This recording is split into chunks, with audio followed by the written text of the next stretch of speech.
Hello, Hello, welcome to Beauty and the Spirit. I'm Tina Thompson. and I am Josef, and thank you for joining us this evening. How are you, Mrs. Tina? I am doing fabulous, honey. I am living. Look amazing in the feathers, the eyelashes, all of it. You are giving me drama, and I live. I am so Yes, excited we are doing this show today. yes, I'm excited. I'm excited for this show simply for the fact that everything is everything, but it could be more if it's legendary. Magic. Yes, I'm excited. I'm excited for this show simply for the fact that everything is everything, but it could be more if it's legendary. Legendary. Yes. Legendary. Yes, honey. We have We some are, great guests today, right? yes, I was getting to say, we are packed jam with legendariness, if it is a word. Yes, Yes, yes, yes. we are packed jam. This show, Beauty in the Spirit, as you know, Mr. Joseph, it is meant to inspire. It is meant to talk about the fitness of life, to empower. It is meant for inclusion. It is meant for everybody to feel as if they play a part as an artist. Am I correct? Exactly. We all have a piece of the puzzle and we all make this world a beautiful place. Whether it's dance, whether it's theater, acting, house music, all of it, the ballroom scene, we all play a part in this new world and being the new pioneers to make a difference and people unite. That's what we need right now. Absolutely. Well, that being said, we both welcome you to this new edition, Dance in the New World. How are we approaching our audiences? Today, we have a very special show for you, as we have said, but we will be in discussion and in dialogue with some of the great minds in our artistic community. But before we bring on our legendary first special guest, we must examine a timeline of a brief history in dance. As you know, from the 15th through the 19th centuries, we have court dancing to romanticism. But I decided before that there was dance from the motherland, the archives of Africa, and the deserts of all of the earth, where the tribal dances accumulated and they brought forth this diaspora of growth and people and love and drum and all of it. But through that, we understand that after the 15th and 19th century, and you had your court dancing and romanticism, early 20th century, you have ballet to contemporary dance. And the late 20th and early 21st centuries, we had that genre of dance. But after that explosion of modern dance in the 20th centuries, the 60s saw the growth of postmodernism. Postmodernism towards simplicity, the beauty of small things, the beauty of the untrained body and unsophisticated movement. The famous No Manifesto rejecting all costumes, stories, and outer trappings in favors of raw and polished movement was perhaps the extreme in this wave. But unfortunately, the lack of costumes, stories, and outer trappings did not make a good dance show for some. But it was not long before it set the decor and shock volume that we have re-entered the vocabulary of modern dance choreography. By the 1980s, dance had come full circle, and modern dance, by this time, Mr. Woodson, it was called and coined contemporary dance. It was clearly still a high technical and political, notice I said political, vehicle for many practitioners. Existing alongside classical ballet, the two art forms were now living peacefully next door to one another with little of the rivalry and antipathy of previous eras.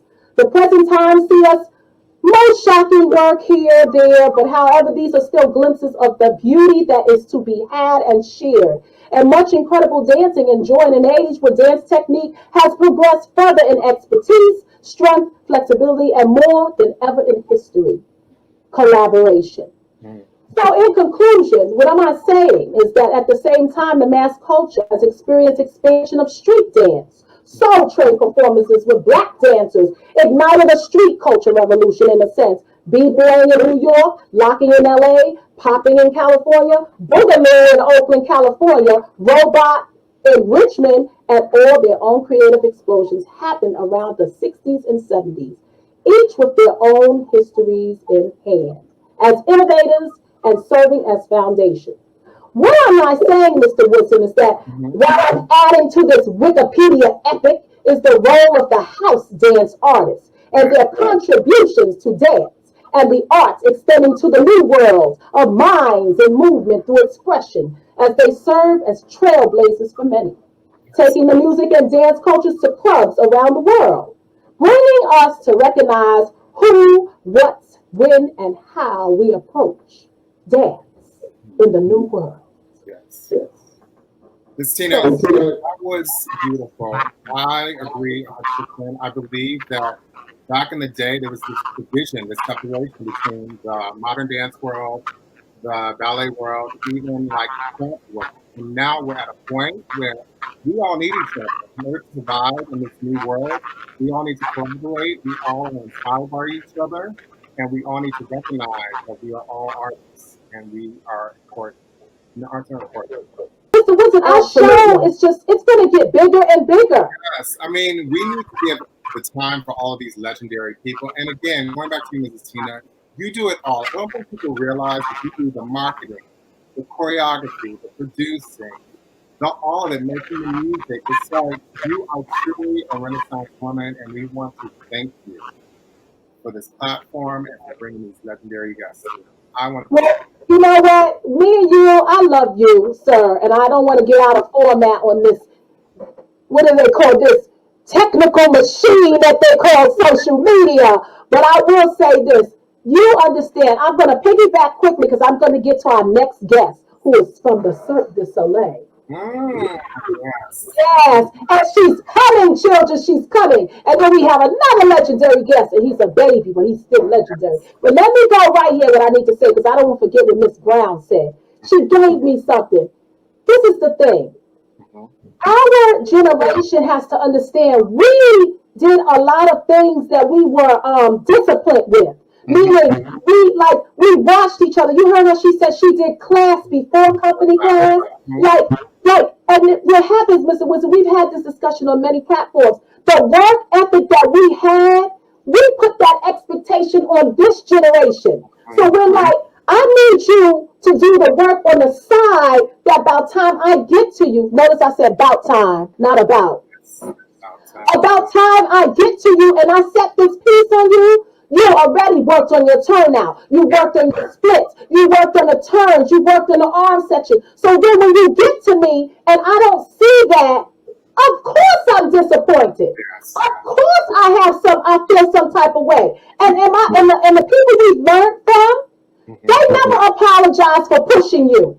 They never apologize for, of course, there's an astringency to some things. Like Kara said, we have to learn how to weed out the people. You know, that's all in this all. I don't want to discuss that. But long story short is she touched on how we did the work. And sometimes, Mr. Woodson, that's what I see. And I'm going to expound towards the end. In the new world of dance, I just see a lot of our ethics, they're being misread by this new generation.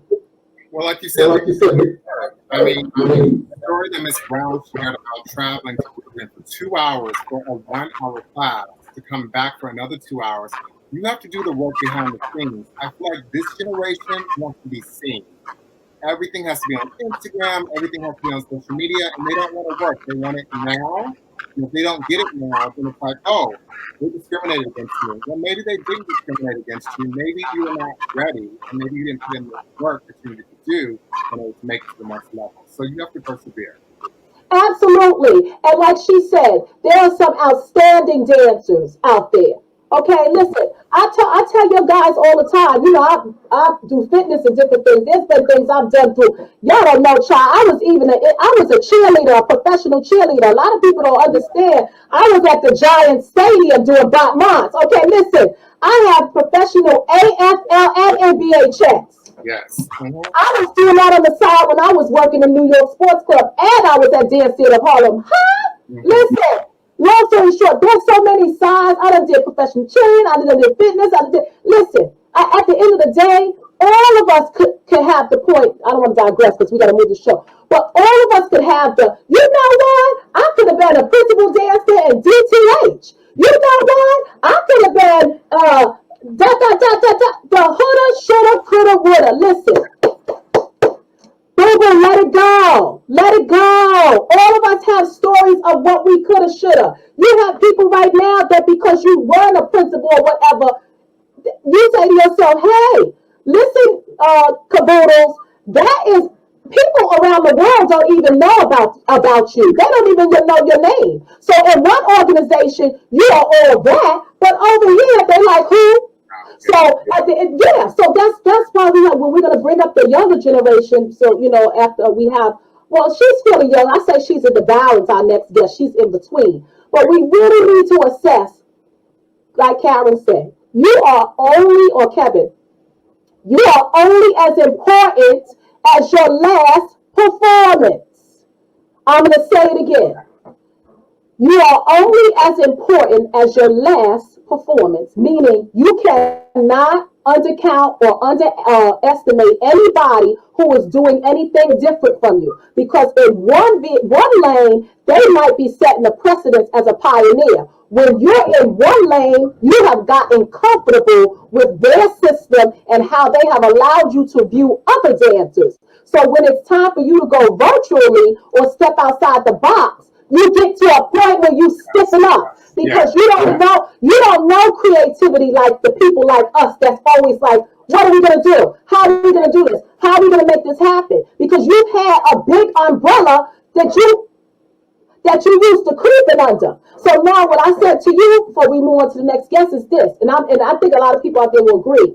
Now everybody is in the same umbrella. Mm-hmm. The people who were not creating, now they have to look for students. Yes. Now they have to recruit. Now they have to learn computer programs. How about that? The people that you underestimated before, oh, they having a little show. Girl, think again. They handcrafted those feathers. They handcrafted those bedazzlements. Now you have to learn how to do costumes. Now you have to learn how to build up an audience and get tickets. Because without that umbrella that you've been living under, you have that foundation where they get the audience for you. They bring in the students, but we are all on the same platform, baby. And now the people who have done the work and the pioneers like Karen Brown, all the pioneers coming up here and Kevin Arians, you will see that doing the work takes a whole nother area of strength.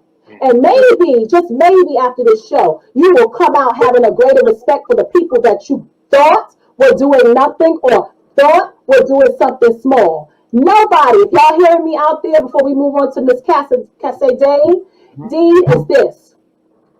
All of you artists out there, I want you to be inspired.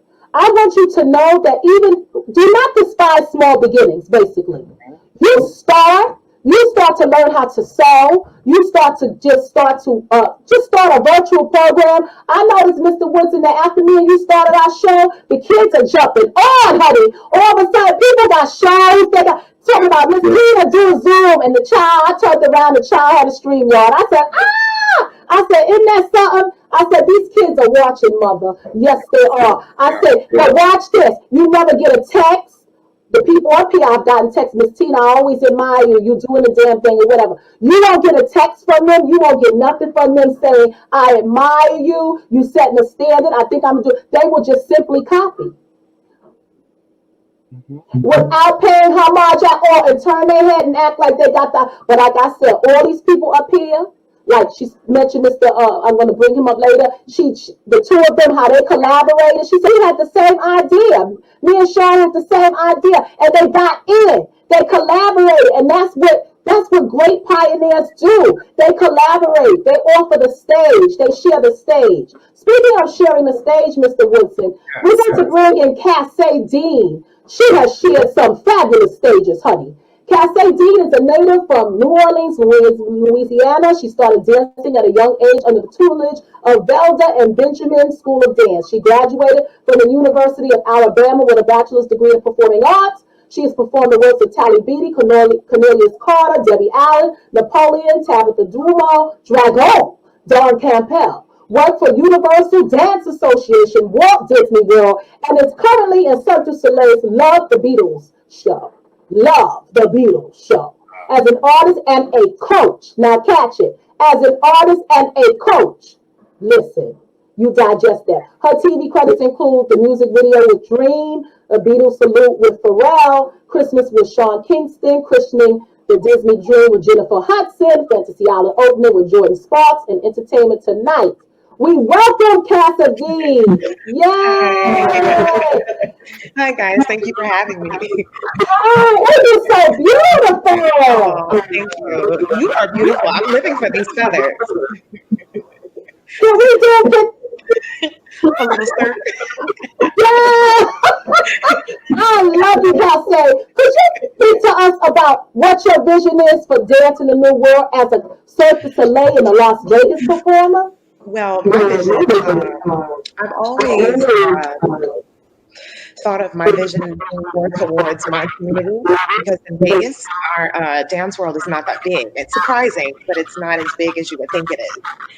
Um, so I always look at it as I'm always trying to motivate and inspire the younger generation. But like other people have touched on before I came out, they don't want to do the work.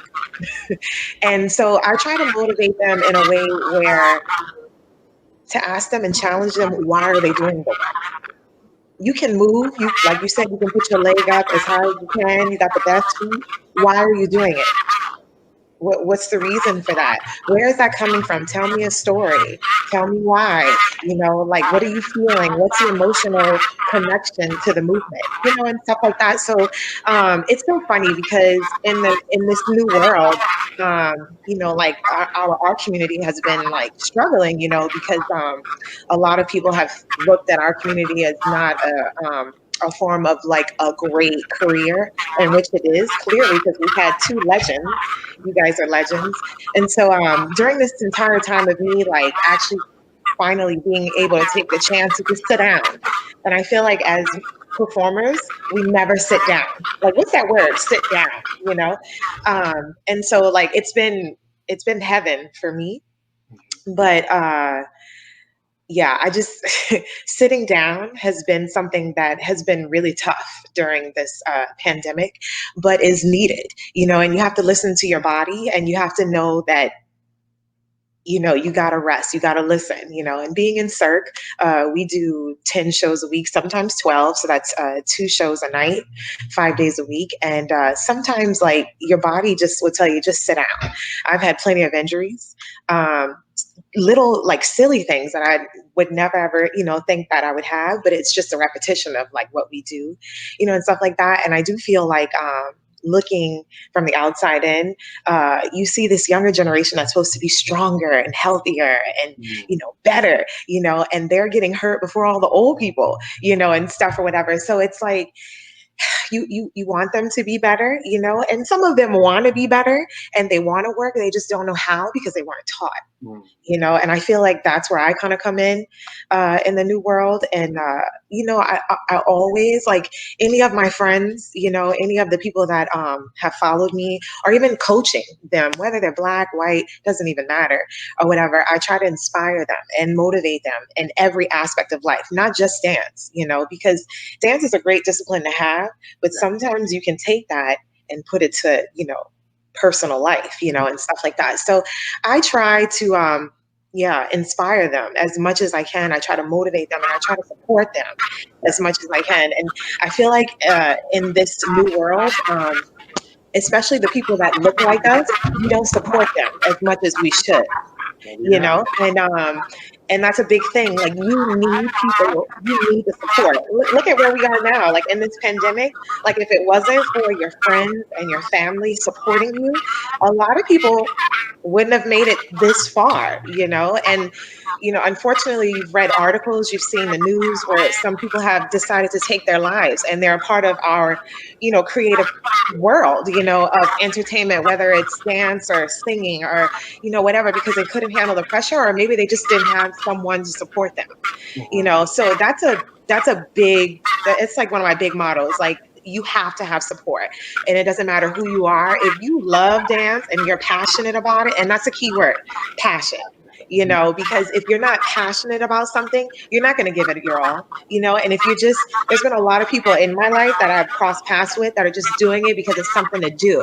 Don't do something because it's something to do. Do it because you love it. Do it because you're passionate about it. Do it because you want to do it and you need it in your life and it feeds you and it feeds your soul, because at the end of it all, you'll be so happy and so proud, and you won't have any regrets. And I'm a big firm believer in no regrets in life. life. You know, it's no time for it. It's no energy for it. And especially now, like in this new world, you know, it's no time. It's funny that you asked me, where do I see dance going in the new world? Mhm. For me personally, I'm not tech savvy at all. So it's funny because the kids have been like teaching me, or when I say kids, I mean like my actual kids have been teaching me how to use the computer and how to use my iPad. I have all this stuff and don't even know how to use it, you know? Mhm. So for me, it's been a big learning experience, you know, but also with sitting down, I've acquired like new hobbies and things that I've been interested in. Like Miss Tina had mentioned about like learning how to sew. I bought myself a sewing machine. My mom and I used to sew together when I was younger. And then, of course, you know, dance kind of picks up and, you know, you start noticing things like boys and all that kind of stuff. So then you don't have time for that kind of stuff. But I was always just so um, grateful for my mom taking the time to want to teach me something like that, you know? So when it came time to get into point class, I'd have to go ask or pay somebody to sew my shoes because I knew how to do it, you know? And I kind of wish I had stayed with that, you know? So now, like, in this time, it's been nice to like acquire that extra hobby that I started out with like a long time ago and still kind of remember some things and can pick it up and, you know, start to be better about it. But yeah, it's interesting because I've had a lot of talks with like fellow castmates and things, you know, at Cirque, and we're talking about like, you know, with the killings and things like that that has been going on, and a lot of racism, especially towards, you know, our Black and brown community. Like, how can we show our Black and brown brothers and sisters that they are special? You know, and especially here in Vegas, like there are tons of shows on the strip, but there are no shows that just have these beautiful Black and brown people that are telling a story, whether it's their story or another story, you know.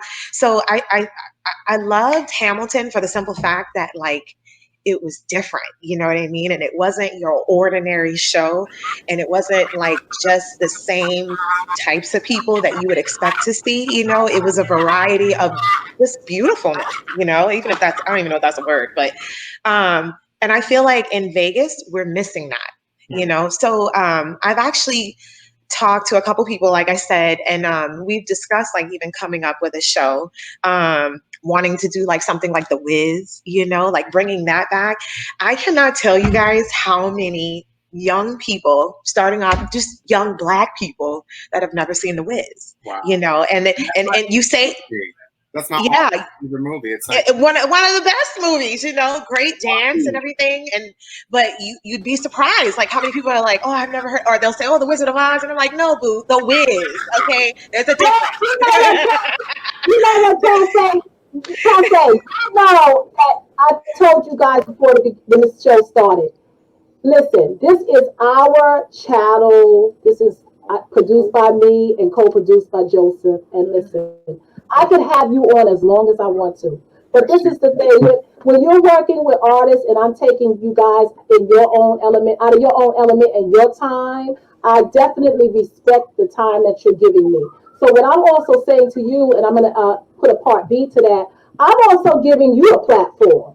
yes. So keep that in mind, that I don't want to hold you up, and I know it's just that when you come up here, everybody, I'm going to give you as just as equal time because I want to celebrate you just alike. So you know, it's just something. Sometimes as an artist, you have to sit back. You know, I learned so much, Casse, in my career as an artistic director. Is that not only was I used to dance Casse, I mean, I used to dance Casse until I didn't feel my body. Right. And Karen Brown knows what I mean. I did not feel my body. Like I was like about a buck wet at 5'9", about 110 pounds. And I would not, sometimes I would talk to Miss Tasha who's coming up later. I would be so delirious that because that's as an athlete, can I say, where I'm going with this is that's how much I push my body. And where I'm going is as an artistic director, when I started sitting in the chair more and watching my company and all the different groups of people I had, I realized, wow, it's a different view from here. It's a different view because it's different when you're performing. So once you're performing and you come out of that seat as an artistic director, actually, I'm gonna be honest, you start sitting back going, you need to work harder. You Yeah, need to, absolutely. you need to put the bill to it, honey. And it's not like that. It's not like you're expecting them because you know you have those people with those mind thoughts of, you get that. So that comes with Right. the territory. You learn that, can I say, as a director and a leader. That comes with the territory. You always get people that have their stories and whatever. Because I always say, if they start giving a story out there on you, that means you're not important. Right. That's one. Okay, when the kids start, because when you look at Nene, I don't want to go into Nene Leaks, honey. Listen, when you're the big dog, everybody comes up with a story about you. Absolutely. Absolutely. Listen, when you are big, listen, when you're a ball player and a boss like yourself, Hmm. Hmm. like you're starting these programs and most of these artistic directors that are coming up here, people look at you quietly and watch this cascade. Because a lot of them, I'm coming back in. Here, I'm here. coming back in, deal with mother. Okay. A lot of them, is she frozen? Okay. Okay, let's keep it moving. A lot of them, Cassie, they secretly admire you. Mm-hmm. Right. They hear what I'm saying. They secretly Hmm. admire you because they're looking and they're seeing. First of all, you gotta take a lot to be a leader. But we know that's a Right. whole nother show. It takes a lot to be a leader. So what I It got from does. you is how you just the wear and tear on your body in that Yes. Hmm. show. Just what Hmm. you've done. I mean, I've seen you when you've come to New York. The numbers. Oh my goodness. Like, and Yeah, not to they're mention intense. that. You listen, Cirque du Soleil is intense. I don't care what show it is, and a lot of people don't know. When I was competing in Vegas with Hmm. Miss Fitness USA at World, Right. I think I told Right. you this when you did. I Yeah. told you one of the casting directors came to Miss Fitness USA at World, and Hmm. one of the people in the show, she was also a competitor, and the casting agency, he looked at me and he invited me over. And if I Yeah. wanted to yes, I told you that. And if I wanted to stay, watch where she's going. If I wanted to stay with all the contortions and stuff I used to do, if I wanted to stay in Vegas and leave my life, my dance company and my marriage and all of it, I could have easily been in Vegas a dancer in Hmm. Las Vegas. And to this day, I held that. Like I got Fosse. I made the audition right before I got married, and I chose marriage in my dance Right. company. It's so many, I talk to you. So this is where I'm going with people, right, Woodson? Is this. You never know another person's background and the things that they turned down. Like you might think that you all that because you chose that destiny. Some Right. of us, we choose things for different reasons. And to this day, to the grace of God, 23 years, 22, I'm happily married. And guess what? And I've had beautiful years. That's right. I've had beautiful years with my dance company, and I'm continuing to have them. I'm glad I Absolutely. listened to myself. And every Yes. time I see you coming back, you don't know my whole history. That's why I said you're looking at the person I was or who you know, but do you Right. really know a Tina Thompson? That's why Hmm. I'm so grateful. Do you really know the things I've turned down? Right. Okay, and I said, when you came up here, yes. When you came up here, listen, your legs are long, you are gorgeous. You Thank you. even came, you sat in a rehearsal of my dance company, Yes, and it was beautiful. listen, yeah, thank you. And your back marks, your legs, Cassie, your cut feet. I mean, to me, you're simply flawless. Yes. You are Thank beautiful to look at. And to have Karen Brown as one of our pioneers, you. Oh my a gosh. dark, I mean, That's dark right. skin, gorgeous Yes, sisters. beautiful. Yeah, Beautiful.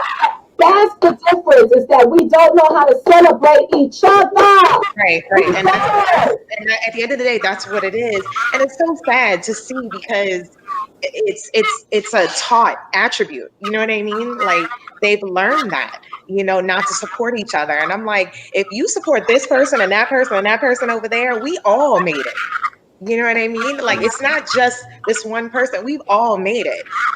And so it's just it's so sad, but I make it my mission to always support and also teach them to support each other, you Mm-hmm. know. Yes. So we let me say this to you before we let you go. Because mother's working, as you know. See what I'm trying Yes. to say? What she do with them nails? You Yeah, see baby. that? That's You that better. Cirque. That's that abstract, like